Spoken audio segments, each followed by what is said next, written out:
Hi, I'm Ernie Zorn, and I'd like to welcome you to the 28th video in our Puritas Spring Software Frequently Asked Questions series. This one's titled Child Care Expenses. If you're watching this video, chances are you already know that child care expenses and their relation to the calculation of child support is handled on line 21 of the child support worksheet. If you're familiar with the old worksheet from 2018 and earlier, you probably gagged when you saw line 21 of the new worksheet with its 10 subparts.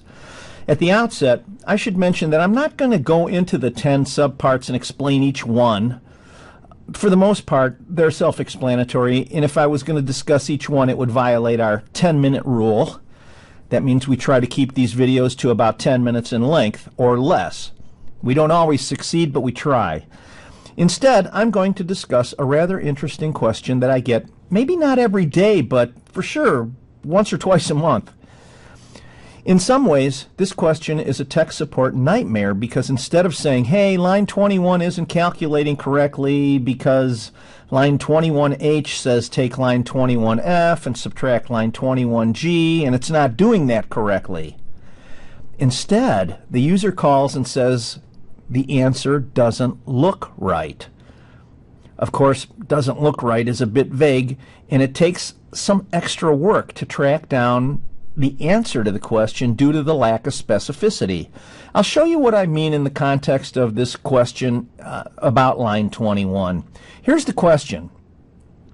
In 25 words or less, why isn't the obligor getting credit against their child support obligation when they pay child care expenses? Now, I've created a child support worksheet to demonstrate the issue. You can see it on the screen right now.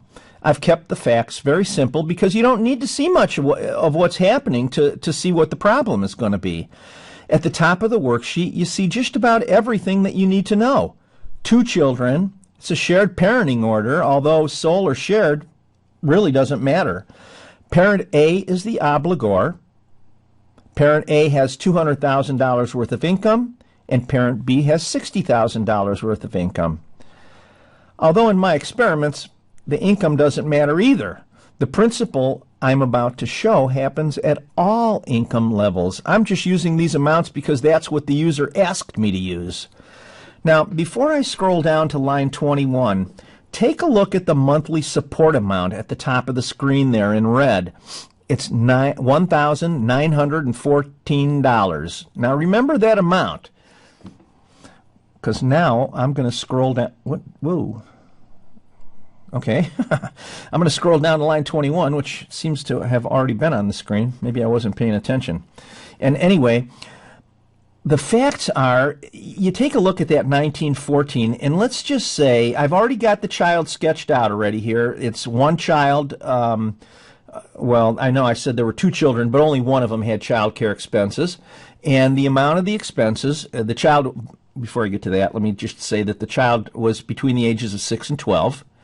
And you can see that the maximum cost, allowable expense cost, is $7,290. And let's just say that Parent A paid $3,000 for the child care expenses. Now, what you see is that when I press Tab and moved on to the next field, instantly everything recalculated. But if you look at the monthly support amount, you'll see that, hey, it's still $1,914. Nothing happened at all. Parent A's obligation stayed the same. The question is, and that's what the user was asking, could that be right? To answer that, let's check the math of line 21. Now, I said I'm not going to explain each subpart, but I am going to go over for the purposes of reviewing the calculation. You take a look at line 21A, and it basically has the amount of the child care. It's $3,000. Line 21B, that's the age of the child, because there's a different maximum allowable cost for each age group. And for the age group of 6 to 12 years, the maximum is $7,290, and that is well above the $3,000 amount we're using, and therefore the maximum amount is really irrelevant to the calculation. Line 21D is the actual expense. I've already said that that's $3,000. 21E, what you do is you take the lower of the actual expense and the maximum allowable. Of course, that's $3,000, and that's why I said that the maximum allowable didn't make any difference here. Moving on to line 21F, that's the total of all the amounts on line 21E in the event you're dealing with more than one child, which we're not. So line 21F ends up being the $3,000 that we paid for the first child. Line 21G is the federal and state tax credits, which the law says that you must subtract those out. They're calculated to be $600 in this case. And line 21H is the allowable expenses less the tax credit, which is the $3,000 minus the $600, or as you see on line 21H, $2,400.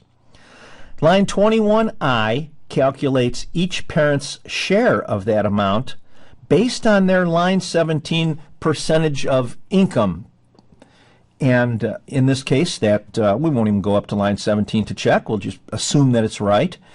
Line 21J, though, that's the kicker, as they say. It says subtract line 21A from line 21I, with the additional note that if the amount is less than 0, you enter 0. Line 21J is actually the credit that a parent receives, and you see that it's 0, at least for parent A, it's 0 in this case. You'll probably notice also, like I did, that line 21J is always going to be 0 for the obligor, because we're instructed to subtract the total expenses from the allowed expenses. Well, when you think about it, mathematically, this can never be an amount that's greater than 0, at least for the obligor. I also noticed two other things. First, parent B's obligation increases, but because parent B is not the obligor, it really doesn't make any difference to the calculation of parent A's obligation.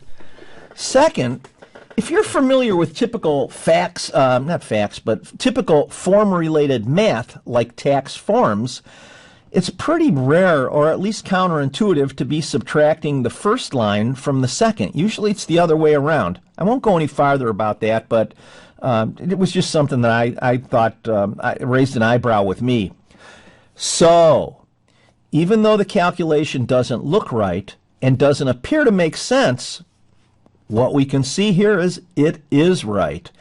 Now, sadly, if you were expecting me to explain why line 21 works the way it does, my answer is that I don't know.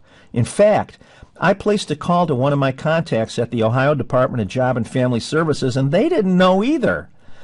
I checked the Ohio Department of Job and Family Services instruction manual, and there was no explanation in that instance either. Is it a mistake in the worksheet? It's hard to say. But notice the language of line 22. In calculating the adjusted child support obligation, you're always adding line 21J to the support amount on line 18. So that really means that line 21 can only increase the obligation of the parent who doesn't incur the child care expenses. It never decreases the obligation of the parent who actually incurs the expenses. Now, as they used to say on the TV game show, that's my final answer. If you thought this worksheet stuff was pretty boring, perhaps this worksheet phenomena will change your mind. Probably not, but that's what my script says. Anyway, to make it more interesting, I'll simply call it an unsolved mystery. And just to lend more mystery and interest to the subject, I'm going to repeat that with echo added. Unsolved mystery. This is an unsolved mystery. Okay, well, there you have it. Another episode reaches its conclusion. Remember that if you'd like me to do a video on a particular subject that you are interested in, let me know by emailing me at ernie@puritas.com. puritas-springs.com. Hey, I want you to accept my personal thanks for watching this video. I really do appreciate it. And if you've had too much coffee and you're feeling kind of nervous, like you want to do something, you want to click on something, click on the like button. Why not? Hey, seriously, until next time, be safe, stay healthy and happy, and I wish you all the best. Take care.